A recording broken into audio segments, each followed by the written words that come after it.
My first experience with the Kingdom Hearts series was actually the Kingdom Hearts game for the Nintendo 3DS at the time, uh, which was Dream Drop Distance. I had knew nothing about the series whatsoever, but I'm trying to remember exactly how I got a hold of it. I can't remember if I got it myself or if a friend gave it to me. Um, it was that was my first experience, and I want to say this was probably about, I want to say right around 2013, 2014, about a year or so after the game had launched on the Nintendo 3DS. Um, I gave it a shot, played into it a little bit. I think I'd played most of it, but to my knowledge at the time, I was pretty sure I never had beaten that game when I first played it on the 3DS. At the time, my mind wasn't really fully set on playing a lot of role-playing games and action role-playing games such as that until 2019. I do remember shortly before my first live stream, I think it was a live stream or maybe it was an upload. I was after I basically got a PS4 and I got the at the time the Kingdom Hearts collection. I think uh, it was the final mix, whatever it was called. I can't remember off the top of my head. But it was really ever since then, ever since May of 2019, that I really started getting into the Kingdom Hearts series. Pretty much played every game. There's only 2 games I have not played out of the series. Well, more so like 4 if you count the mobile versions, but just strictly talking about the actual video game versions. But besides that, pretty much experienced almost the entire story of Kingdom Hearts. And I say almost because, like I said, I never really touched the mobile games. But regardless, ever since completing the very first Kingdom Hearts game, I was hooked. It was it's one of those series that basically, when I came to experience it, I basically played in, I guess you could say, the chronological order of how it was kind of released. Not released, but how it was laid out in the final mix discs for the PS4 version.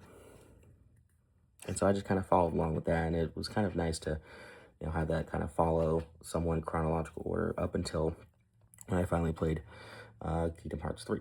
Because I had bought that separate, obviously. But anyway, the whole series is great. There's a really nice fan base out there that's dedicated a lot of their time and effort to kind of study the Kingdom Hearts lore, make a lot of videos about how to, how to master the Kingdom Hearts games, stuff like that. I kind of watch some of those videos here and there. Now, obviously, I'm mentioning all this because of the recent and sorry, the recent update for Kingdom Hearts 4, which included, eventually a 4-minute trailer diving into what we can expect out of Kingdom Hearts 4. It revealed one of the Disney worlds that they were going to venture. All of it looks cool. All of it looks great. There was even a full-fledged like hour-and-a-half panel with like the creators and co-directors, whatever, of the Kingdom Hearts series, as well as a couple of the English voice actors, for the Kingdom Hearts series. And so that was really fun to see. I didn't get to see it live, but I got to, I think before Disney had privated the live, I did get to watch the entire thing. And it was pretty cool. Pretty cool moment there. for fans of Kingdom Hearts to experience. And so, it was all like this entire weekend, for Kingdom Hearts fans, especially for dedicated Kingdom Hearts fans. It was such a great weekend up until about almost 2 hours ago, when news broke that the Hollywood actress, who had also voiced Kairi, original English voice actor for Kairi, Hayden Panettiere, I think that's how you pronounce her name, had unfortunately passed away. And, I think it was after Kingdom Hearts 2 when I really kind of noticed the amount of stars and celebrities that took place, actually gave their voice throughout the series. It's kind of nice seeing big names like that. And of course, Hayden was one of them.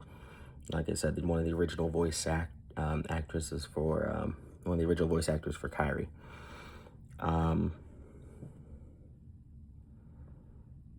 As you can tell, it's kind of hard to really speak of all this, given that news. But as someone who has really started, as of the last few years, just really diving into Kingdom Hearts and kind of understanding the story and the lore a little bit.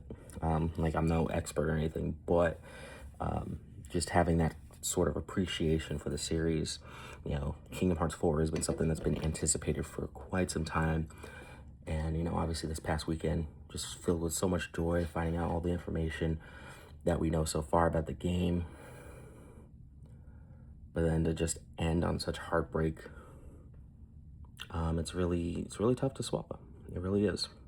And as fate may have it, with the theme that Kingdom Hearts 4 is kind of, geared towards, when it comes to death and loss, this news,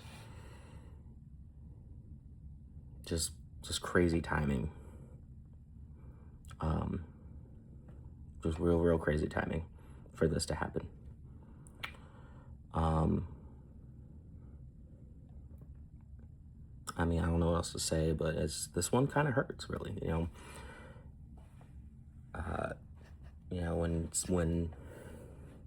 When a video game series that you like, and you kind of study more into, learn of who's involved with the games and stuff like that. When something like this happens, you kind of have to reflect and, be appreciative of the time they gave when they were here on Earth. So obviously for Kingdom Hearts fans everywhere, I feel for you guys. I'm a fan myself. I'm not a huge fan, but this one hurts. This one really does hurt.